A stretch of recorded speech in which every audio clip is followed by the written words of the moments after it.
Bendito hermano, alabado sea el Señor. Hoy nos encontramos con un nuevo tema. ¿Cristo es religión o es relación? Tenemos que entender primeramente que muchas veces escuchamos de las personas que dicen que Cristo no es una religión, sino relación. La religión es mala, los religiosos son malos. No importa, es tener una relación personal con Cristo.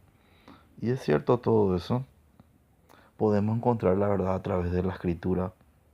Pero también podemos encontrar ese entendimiento a través de la mera significación de la palabra. Porque muchas veces yo creo y prefiero creer que es por ignorancia y no por querer engañar a las personas, que se enseña mal el significado de lo que es religión y qué es relación. Primero entendamos también que el diablo tiene una relación como criatura creada por Dios, como enemigo, como contrario, como divisor, como expulsado, una relación de historia mucho más antigua seguramente que la humanidad misma,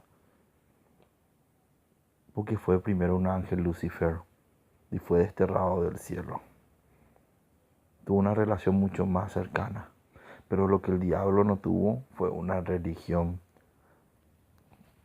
¿Qué entendemos por religión? ¿Qué entendemos con esta palabra? Encontramos varias definiciones. La Real Academia de Lengua Española dice: religión, del latín religio, conjunto de creencias, dogmas acerca de divinidad, sentimiento de veneración, temor hacia ella, normas morales de conducta individual y social, de prácticas de rituales, principalmente de oración, el sacrificio para dar a culto, virtud que mueve a dar a Dios el culto debido. Encontramos en la enciclopedia en carta lo que es el término generales de religión: forma de vida, creencia basada en una relación esencial de uno con la persona del universo, con uno o varios dioses. En ese sentido, el sistema tan diferenciado como el budismo, cristianismo, hinduismo, judaísmo, sintonizan, puede considerarse religiones. Sin embargo, en el sentido de dar una forma correcta al término religión, refiere a la fe en un orden del mundo creado por la voluntad divina, de acuerdo al cual constituye el camino de salvación de una comunidad. Por tanto, cada un individuo desempeña el papel de una comunidad. En este sentido, se aplica para sistemas como el judaísmo, el cristianismo, el islam, que implican su fe creada y obediente a un código moral establecido por la Escritura Sagrada y participan en el culto, en el sentido más específico del término, de vida de una orden monástica o religiosa. Exactamente. Encontramos que la religión es parte de esa relación, pero la relación se queda estancada hasta una parte. Jesús ama a la iglesia. Amen a sus esposas como así Cristo ama a su iglesia. Cristo no quiere una relación superficial, sino quiere un compromiso, un encuentro. Más que un encuentro, Él quiere un culto de adoración perpetua y constante. Quiere una entrega total física y espiritualmente a través de su amor, a través de su espíritu, a través de esa gracia. Pero ¿cómo encontrar la plenitud que Dios quiere entre nosotros? Dice el Padre y yo somos uno mismo. Yo soy el pan bajado del cielo. El que coma de mi carne y beba de mi sangre permanece en mí y yo en él. ¿Qué pasa también en ese encuentro con Cristo? En el encuentro de la comunión, esa relación de común unión que nos hacemos cada católico en el mundo. Cada vez que comulgamos, somos parte de una relación, de una religión mucho más grande y mucho más profunda que en la iglesia protestante no se encuentra. En este sentido, nos damos cuenta que la religión es un medio de salvación importante porque fue instituida por Jesucristo. La religión nos salva, dicen ellos, pero rechazar la religión correcta, rechazar ese camino propuesto por Dios como más que una relación, como un compendio de normas de fe y moral, como algo concreto y no de repente interpretaciones, desvío de moralidad, desvío de sentido cristocéntrico y eucarístico, nos alejamos entonces. Si mi religión, que sea cristiana, porque la religión verdadera es la religión cristiana, y las características de esa religión verdadera es que la iglesia es católica, que es universal, que es la salvación para todos. Es apostólica porque sucede desde los apóstoles Jesucristo hasta el día de hoy, una línea ininterrumpida de gracia. Y en nuestro caso es romana, porque la sede está en Roma, porque el Papa, el que fundó, sobre quien Jesús fundó su iglesia, sobre el fundamento de los apóstoles que dice Efesios, está su cuerpo en Roma, está sobre el Vaticano. Y si Pedro moría en Francia, iba a ser Iglesia Católica Apostólica de Francia. Nos convertimos en romanos no por el Imperio Romano, ni por la cultura romana, sino porque Pedro fue a Roma y ahí él murió. Y fue la conversión de Roma uno de los milagros más grandes de convertir de esa Roma pagana a una iglesia que está en Roma. Y no confundir, el Imperio Romano ya no existe. Nos encontramos también que ellos dicen que la religión, nos encontramos también, ahora vamos a lo que dice la religión según la Biblia.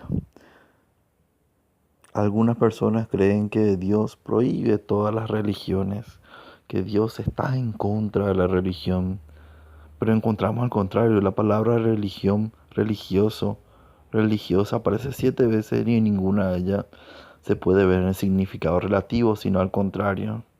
Dice Juan 9:31, sabemos que Dios no escucha a los pecadores, mas si uno es religioso y cumple su voluntad, a ese escucha. En el pasaje anterior encontramos cómo el ciego refuta a los fariseos y se explica cómo haber sido sanado por Jesús. Cuando los fariseos lo insultan, él contesta sabiamente las palabras para dar a entender que Cristo sanó porque Dios lo escucha. Pero muy interesante la palabra que utiliza. Si uno es religioso y cumple su voluntad, a ese escucha. El mismo Pablo, cuando fue perseguido por los judíos, la Biblia nos enseña, fue perseguido por su religión. En Hechos de los Apóstoles 25:19, solamente tenían contra él unas discusiones sobre su propia religión, sobre el tal Jesús ya muerto, a quien Pablo afirma que vive. Muchos pueden decir, no tienen religión, pero en ese caso Pablo no era cristiano. Pablo dice que tenía religión. Si Pablo tenía religión, era perseguido por ella, porque ella no tenía. ¿Por qué si él no tenía religión? Pablo posteriormente explica que él había sido fariseo y alega que era el judaísmo, era su religión. En Hechos de los Apóstoles 25:5 encontramos, ellos me conocen de mucho tiempo atrás y pueden testiguar que yo he vivido conforme a los fariseos, conforme a la secta más estricta de nuestra religión. Es importante notar que dice que ya no es su religión, que cuando Pablo dice nuestra religión implica considerada suya también. El judaísmo fue la religión verdadera, que ahora llega a su plenitud con Cristo, no se queda estancada.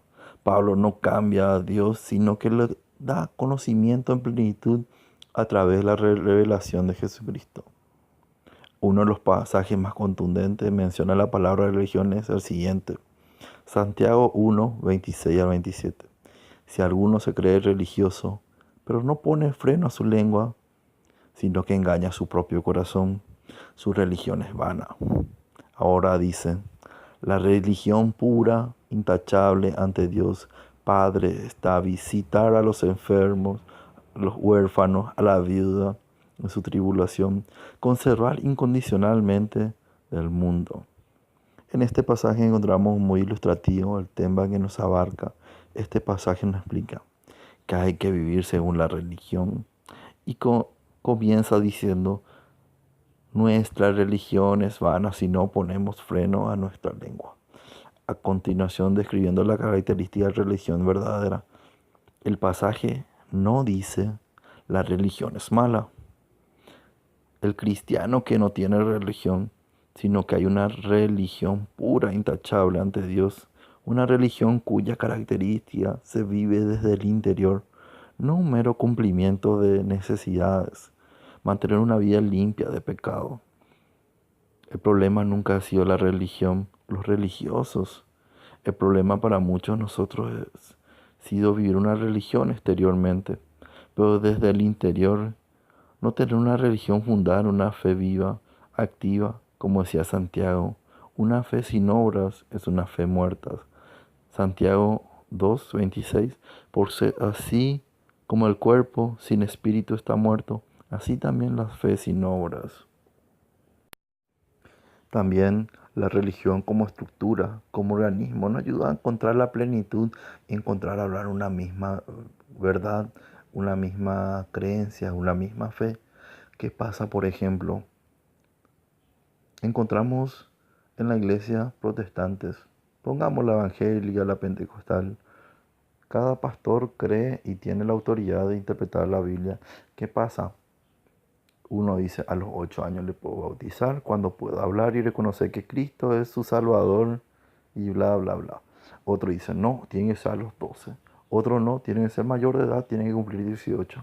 Otro no, tiene que tener la edad de Jesús cuando se bautizó a los 30 años. Y no encontramos una fe, pero encontramos lo que dice en San Pablo en 1 Corintios 1:10. Os conjuro, hermanos, en el nombre de nuestro Señor Jesucristo, a que tengáis un mismo hablar y no haya entre ustedes divisiones. Antes bien, estén unidos en una misma mentalidad y un mismo juicio. En este pasaje no es una sugerencia, es una orden en nombre de Jesucristo. No exige cristianos sin unidad, más la unidad aparente, sino una unidad implícita de cohesión de la fe y una mentalidad de juicio. ¿Qué pasa en ese sentido? Tenemos que buscar esa fe, ese contender. Todo católico tiene una misma fe, o debería de tener esa fe en comunión con la iglesia. Un católico que no cree en dogmas, un católico que no cree en sacramentos, sencillamente no está en esa gracia. No es realmente un católico.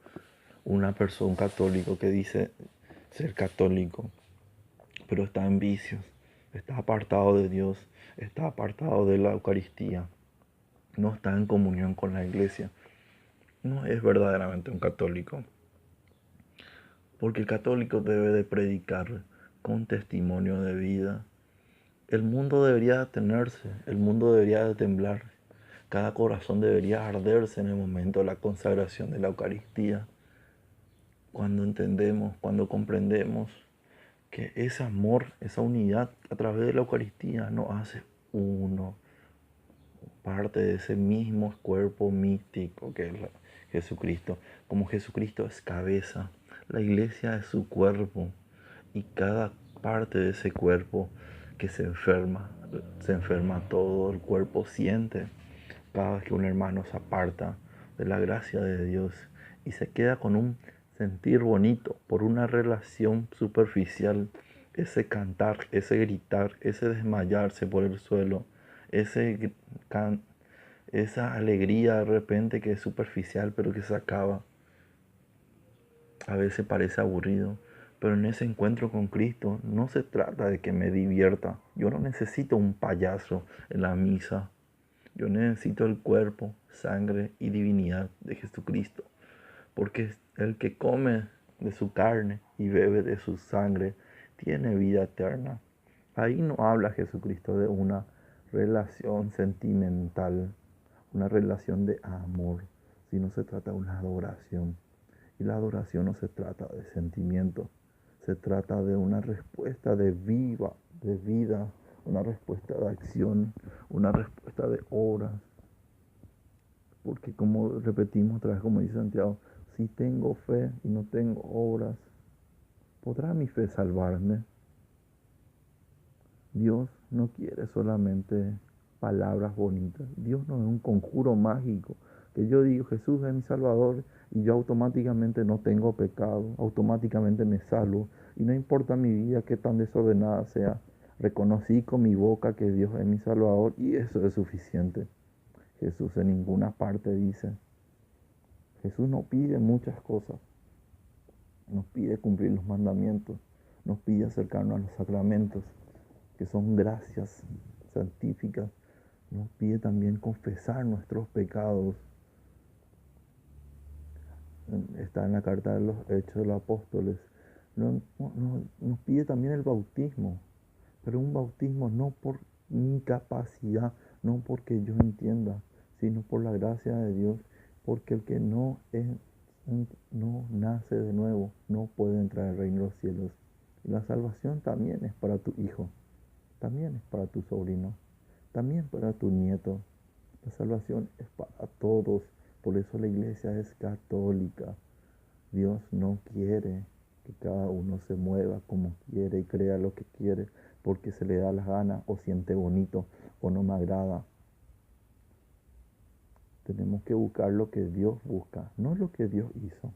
Dios se bautizó a los 30 años, pero no significa que Dios me dice que yo me tengo que bautizar a los 30 años, porque yo debo obedecer lo que Él dijo, no lo que Él hizo. Porque si yo obedezco lo que Él hizo, yo también me tengo que ir 40 días y 40 noches en el desierto, sin agua, sin comida, y no veo un solo pastor que haga eso. Pero sí encuentro gente que bautiza a todo el mundo y va predicando. Es la iglesia santa y pecadora. Santa porque el Espíritu Santo es incorruptible. Pecadora porque yo soy pecador y cada uno de nosotros somos pecadores. Porque el que dice que no tiene pecado se miente a sí mismo y la verdad no está en él. Dios bendiga a cada uno. La misericordia de Dios sea grande. La misericordia de Dios sea infinita. Y Mamá María siempre nos acompañe como modelo para llegar a su Hijo. Esa intercesión de madre, esa gracia de Dios, esos santos que dan testimonio de un encuentro mucho más que un sentimentalismo, una entrega total de vida. Personas que entregaron literalmente sus vidas a evangelizar. Fueron asesinados, torturados. No ayer, no hace 2000 años, hoy en día, santos sacerdotes, santos predicadores, santos misioneros. Que Dios tenga en su gloria a cada uno de ellos y así también nos inspira a nosotros poder llevar la verdad a todos los rincones del mundo. Paz y bien, Dios los bendiga.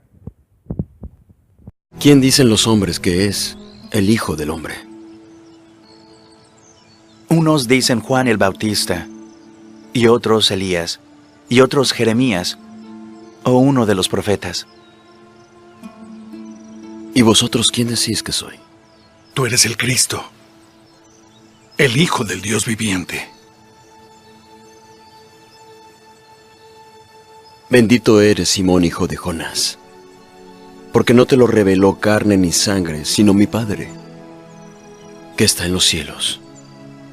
Mas yo también te digo que tú eres Pedro, y sobre esta roca edificaré mi iglesia, y las puertas del infierno no prevalecerán contra ella.